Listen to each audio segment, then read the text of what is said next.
मन की शांति शिक्षाप्रद कहानी में आप सभी का स्वागत है।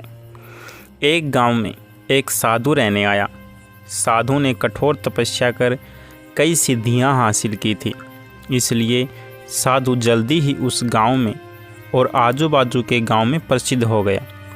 उसी गांव के पड़ोसी गांव में एक व्यापारी रहता था। व्यापारी धनवान बहुत था, इसलिए उसके पास किसी भौतिक वस्तु की कोई कमी नहीं थी। लेकिन जैसा होता है, हर आदमी कुछ न कुछ कमी महसूस करता ही है। इस व्यापारी को भी मन से शांति नहीं थी। मन से शांति पाने के लिए व्यापारी कई तरह के नुस्खे आजमा चुका था, लेकिन किसी से भी उसे सफलता नहीं मिली थी।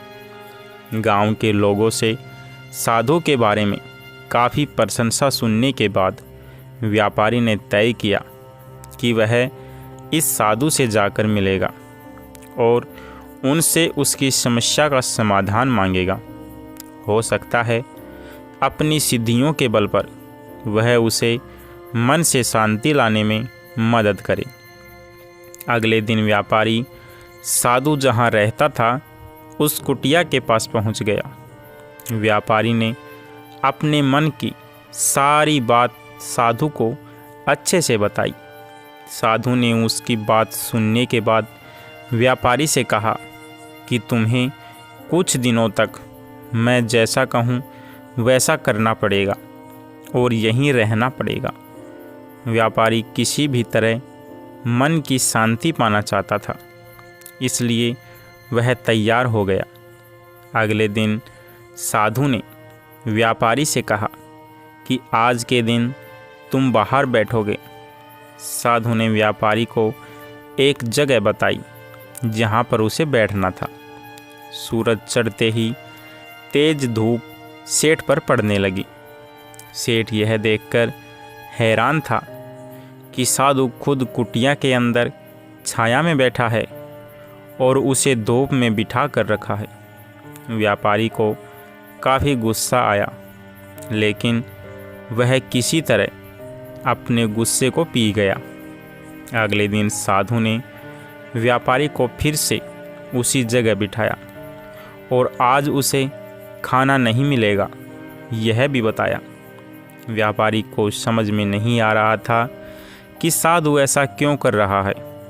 साधु दोपहर को भूखे व्यापारी के सामने बैठकर अच्छा भोजन खाने लगा। जैसे तैसे व्यापारी ने पूरा दिन तो बिता दिया, लेकिन भूख और प्यास के मारे व्यापारी को पूरी रात नींद नहीं आई। वह पूरी रात यह सोचता रहा कि आखिर साधु उसके साथ ऐसा व्यवहार क्यों कर रहा है। उसे लगा कि साधु उसकी समस्या का हल बताना ही नहीं चाहता, इसलिए ऐसा कर रहा होगा। इसलिए सुबह उठते ही उसने अपना सामान लिया और वहाँ से जाने की तैयारी की। व्यापारी को जाता हुआ देखकर साधु ने उसे रोका और अपने पास बुलाया।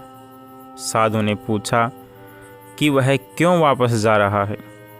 व्यापारी ने कहा कि वह जो पाने के लिए यहाँ आया था वह उसे मिला ही नहीं, इसलिए उसका वहाँ पर रहना व्यर्थ है। साधु ने उसे कहा कि मैंने तुम्हें बहुत कुछ दिया, लेकिन तुमने कुछ लिया ही नहीं। व्यापारी को कुछ समझ में नहीं आया। वह बोला, आपने तो मुझे कुछ भी नहीं दिया। साधु ने कहा कि जब मैं तुम्हें धूप में बिठाकर खुद छाँव में बैठा, तब मेरे सर पर पड़ने वाली छाँव तुम्हारे किसी काम की नहीं है। यह तुम्हें समझ जाना चाहिए था, तुम नहीं समझे।